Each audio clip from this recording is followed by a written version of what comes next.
Hello and welcome to Glittershinenails. So I recently made an animal print cat eye mani and I wasn't originally going to do a video, but I was asked to by some of my followers on Instagram. So in this video I'll be showing you how I created this animal print cat eye mani, and I'll be doing the print in two different ways. As always, you can find information on what products I've used in the description box below.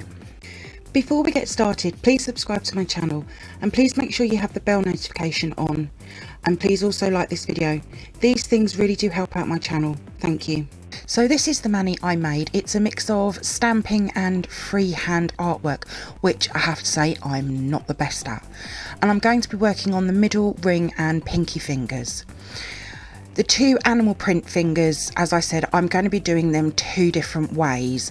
One with stamping polish and one with gel polish. I've never made a mani like this before, so it was definitely interesting creating it. So I've added some new tips which I've buffed over. You would need to do a full prep first. I do have a prep routine video which you can also find in the description box.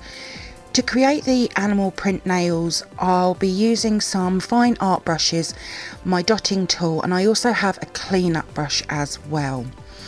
I'm using Kiki London gel polishes for this mani, the rubber base coat, the no wipe rubber top coat, and for the colour I'm also using this beautiful nude, again from Kiki London, which is called Tailor Made. For the animal print and stamping nails, I have a selection of gel polishes and stamping polishes. The first brown stamping polish is for the stamping, which is 023 Pure Cocoa from Clear Jelly Stamper.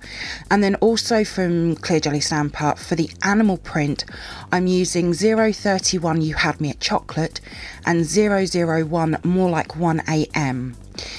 Then for the second mani print nail, I'll be using the gel polish, again from Kiki London. The black is called Black Heart and the brown is called Chocolate Melt. I'll start with the base coat, so I like to remove all of the gel from the brush and then pick up a small bead of the base coat. I do this for every layer. I'll then place the bead into the back third of the nail and then I'll push the brush gently down slightly. This will fan out the brush, which will then gently rock up to the cuticle area. I'll then brush down the sides, bringing the base coat down the nail along with capping the free edge. As I said, I do this for each nail and then I'll cure for 30 seconds. This design will also work with normal nail polish as well. So I'll now add the colour and I'll just repeat the same application method as the base coat, but this time I'll cure the layer for 60 seconds.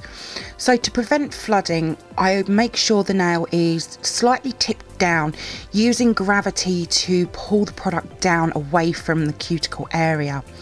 And for the sidewalls, I won't put the brush right over to the sidewall area. I'll actually sort of aim it more for the middle of the nail and allow that brush to come down that sidewall, really using that brush to put that product into place. Again, capping the free edge, and I'll make sure the first layer is as good as I can get it, because the second layer will go on much more easily. So I've applied the second layer off camera. So I've been saying that I use wax strips as my lint wipes, and quite a few people have been saying it's a good idea, so I thought I would show them and what I do with them. So mine arrive in a pack of 100 like this. They are just the paper wax strips and they feel really nice and thick. So I cut mine up depending on the size. I can get between 3 to 4 per sheet. I think I paid just under £3 for the pack of 100, and cutting them into 3 to 4 are some really good sizes. They soak up liquid like isopropyl alcohol really well. I also use these to cut up for soaking off my gels as well, and I also use it to wipe my brush when I'm using polygel. So I need to remove the tacky layer, so with one of the wax strips that I've just cut up, I will add the isopropyl alcohol and clean over all of the nails. Now you could go in with a no wipe top coat if you wanted to, but that does add another layer of product which can lead to a bulky nail, so I decide to remove the tacky layer instead. So I'll start with the animal print on the pinky finger first with the stamping polish, as it needs time to dry. I have my circular silicone mat and I have the 2 stamping polishes, 2 of the fine art brushes, 1 for each colour, and a dotting tool. I'll make sure my brush is slightly damp and then I'll add a small bead of the brown to the mat, and I'm just going to make what I call wiggly circles. They don't have to be perfect. I found the more wigglier the better. I'll then just keep adding the polish as I need it, because stamping polish air dries. I don't want to have a massive blob down and then it all dries and it's a waste of product. Once I'm happy with how they all look, I'll then add some dots using the dotting tool, but I'll also add some smaller wiggly lines as well. This just adds more to the animal print. I did use Pinterest to help with how the animal print nails looked, and then when I'm finished I will let that fully dry before I apply the black. So I'll move on to the stamping, and I'm using Beautybigbang Stamping Plate 019. I have my usual stamper and scraper and the second brown stamping polish. So I'll apply the polish, I'll scrape a couple of times, I'll roll to pick the image up, and then I'll stamp down. I recently did a swatch review on this plate, and I did say in that video that I didn't know how to use it in a mani, but I quite liked the outcome. To remove the excess stamping, I'll just use my scotch tape along with a clean-up brush and some acetone. So moving back to the animal print pinky finger, and I'm going to apply the black with the fine brush. I'm going to add the black around the brown marks, but I'm not going to do a complete circle, just one line down one side and then one on the other side. You will see that I'm anchoring my hands, trying to keep them as steady as possible. If you're doing this on yourself, try using a stand to rest your fingers on. I also use my middle finger to push onto the other hand fingers I'm working on, just to make it as steady as possible. And then again, once I'm happy, I'll leave that to fully air dry before I top coat at the end. So for the animal print nail on the middle finger, I'm just going to repeat the same, however this time I'll be using the gel polish. So I have the same tools again and the gel polishes.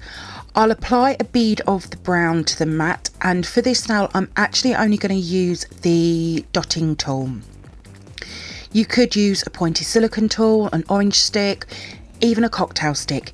It's very easy, and as I said, this animal print doesn't have to look perfect, and believe me, if I can do it, anybody can do it, as freehand art isn't something I do much of. Now with using gel polish, you could add a few and then flash cure for 10 seconds and do a full cure at the end, but I'm just going to do a full 60-second cure at the end once I've finished adding all of the brown. So I'll now add the black lines around the wiggly circles using the dotting tool. Now when I first did this mani, I didn't remove the tacky layer from the animal print nails, only the stamping ones, and I didn't find it any different than removing the tacky layer. But I did this for this video because I thought I might have forgotten about it. When I was looking at designs like these on Pinterest, I found that you don't necessarily have to stick to brown or nude colours. I saw pinks and purples, greens and whites, so playing around with colour combos will be fun. Again, once I'm happy, I'll give that a full cure. I do prefer to work with the gel polish method the best. It just means I'm not waiting around for it to dry and it doesn't dry on the mat. So I'll now top coat each of the nails using the Kiki London no wipe rubber top coat. With nail art, it is best to apply 2 layers of top coat. Now one thing I will say is that the first mani I did, I only applied 1 layer of the no wipe rubber top coat and I could actually still feel the bumps of the print. So that's just something to be aware of. If you get any product on your skin throughout the entire mani, Clean up with a brush and isopropyl alcohol. If you're using nail polish, use acetone.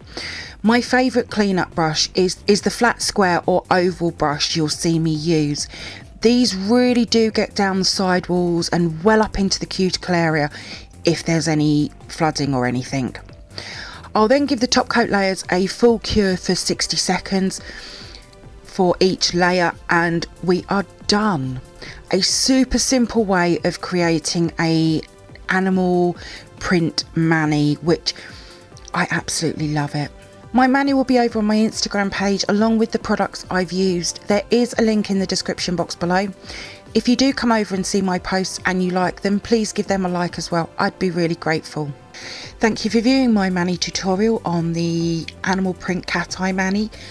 I hope that you've enjoyed it. If you did, then please give me a thumbs up. I'd really appreciate it. Comment below. I love to hear from you. Hit that subscribe button and share. Also, don't forget to come over and follow me on my Instagram page at glittershinenails. So until next time, thanks for watching and bye.